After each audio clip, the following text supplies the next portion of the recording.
Hi, everyone, and welcome to our Tuesday devotional. And I want to talk about Pastor David's sermon on Sunday and the If Jesus Is, Then Who Are We series that we're in right now. And this past week, we talked about if Jesus is the vine, then who are we? And the answer was branches, of course.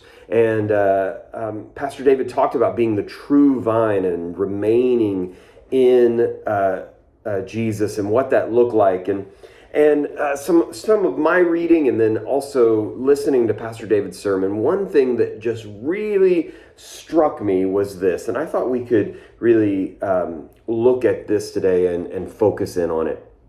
And that is this.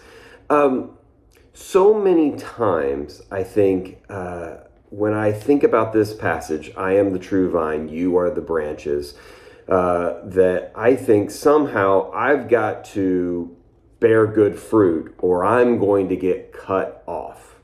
That's kind of the thought process. But if you really read this passage, that's not what it's saying. It says that Jesus is the true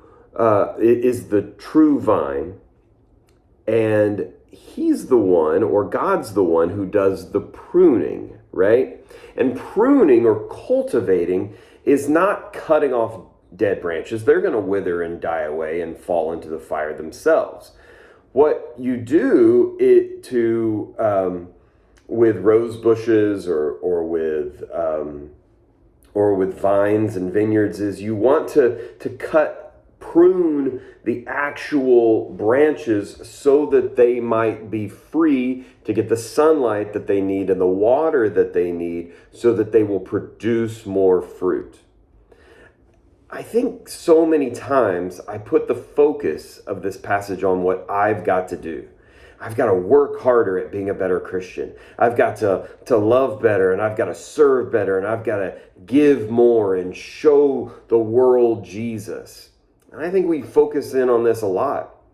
But the beauty of this is not in the what I've got to do, the work that I've got to put into it. But the beauty of this passage is that we are to remain in Jesus. And if we remain in Jesus, he will do the cultivating in our lives. He will work at our lives and make us who we are supposed to be. The fruit that we will spread through love and grace and what Pastor David said, the fruit of the Spirit, those things that we live out are not because we worked harder, but because we remained in the love of Jesus.